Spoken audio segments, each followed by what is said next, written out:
Magandang araw po sa inyong lahat.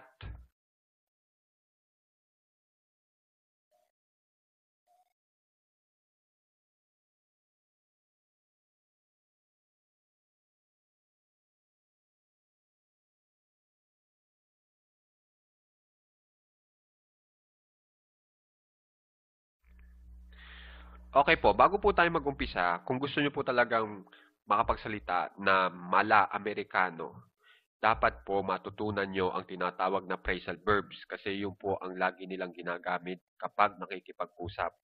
At mas naintindihan po nila ng lubos kapag gumagamit po sila ng phrasal verb. Yung ideya, mas naintindihan po nila ng lubos.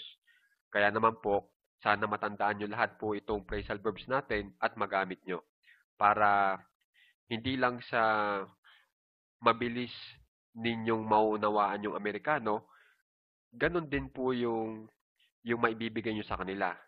Mas maipapaliwanag nyo kung ano ba ang gusto nyong sabihin doon sa Amerikano. Okay po?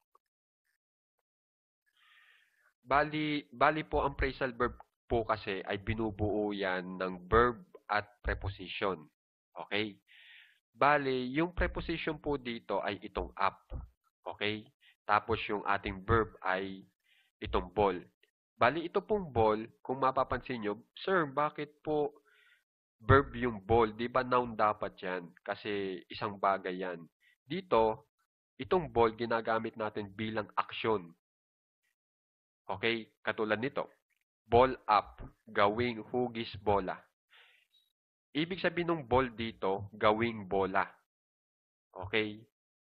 Tapos, yung up dito, ang ibig sabihin naman yan, kung mapapansin nyo, kapag yung papel ay ginagawa natin bola, yung, yung nakakabuo po tayo ng direksyon na pataas, di ba?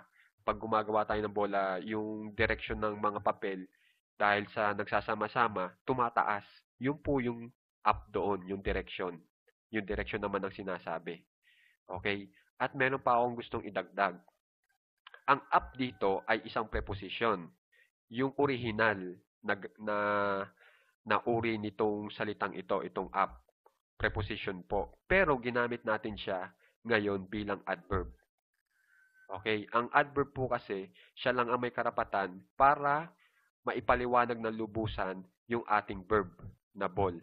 Okay? Kung hindi nyo pa po alam yun, ilalagay ko sa baba yung link o ilalagay ko sa duluhan ng ating video yung link para mas maintindihan nyo kung ano ba talaga ang ibig sabihin ng phrasal verb at saka kung anong pagkakaiba ng phrasal verb sa verb. Okay po? So, umpisa na po natin itong ball up. Kasasabi ko nga lang po, ang ball dito ay isang aksyon na salita. Ibig sabihin, gawing bola o gawing hugis bola. Tapos yung up naman, yan yung direksyon ng mga papel kung paano sila nabubuo, papataas, di ba? Kasi binibilog natin, habang binibilog natin, tumataas siya, di ba? So, ito po ang ating halimbawa, ball up the paper. Gawin mong hugis, bola ang papel. Okay?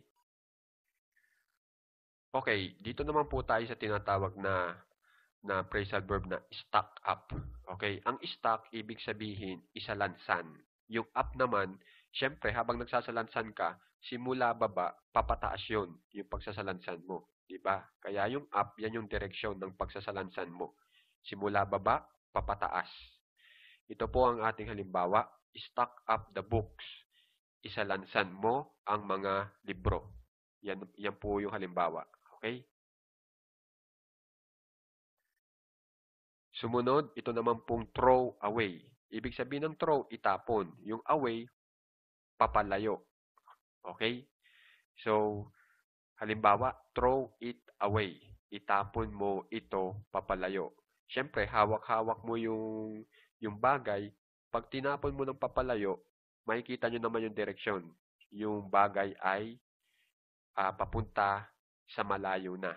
Okay? At patapon mong ginawa yung aksyon. Okay?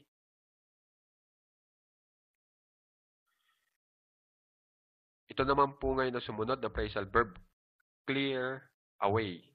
Ibig sabihin ng clear, tanggalin o linisin, yun po ang ibig sabihin. Yung away naman, palayo. Halimbawa, clear away all the stuffs on the table. Tanggalin mo ang lahat na mga bagay-bagay sa ibabaw ng mesa. Okay? Itong all the stuffs, lahat na mga bagay-bagay. Yung on the table, sa ibabaw ng mesa. Kung hindi pa po kayo marunong ng preposition, ito po yung preposition, yung on. At ang ibig sabihin ng on dito ay yung lahat ng mga bagay-bagay ay nasa ibabaw. Okay? Yun ang ibig sabihin ng on o nakapatong. Okay? Sa mesa. Okay? So, kung mapapansin nyo, itong mesa natin ay punong-puno ng mga bagay-bagay. Kapag tinanggal natin yan, papalayo, syempre, magiging malinis na ang ating mesa. Okay? Yan po ang resulta. Ganito magiging resulta po pag ginawa nyo na itong clear away sa mga bagay-bagay na nasa mesa. Okay po? Dito naman po tayo sa bring back, dalhin pabalik. O kaya pwede natin sabihin na ibalik, ibalik lang. Yan, ito, pwede na rin po ito. Halimbawa, bring back all the stuffs on the table. Ibalik mo ang lahat na mga bagay-bagay sa ibabaw ng mesa. Kunyari, ito po ang ating mesa. Tinanggal na natin, di ba? Ang ginawa natin ay, yung kanina, ang ginawa natin ay clear away. Siyempre, wala na, malinis na. Pero parang yung isa gustong ipabalik. Kaya dahil sa gustong ipabalik, gumamit tayo ng phrasal verb na bring back. At nung sinunod nga po natin yung tao, naging ganito na po uli. Ibinalik na po kasi muli ang lahat ng mga bagay-bagay sa naturang mesa. Okay po? Kaya naman guys, hanggang dyan na lang po muna tayo.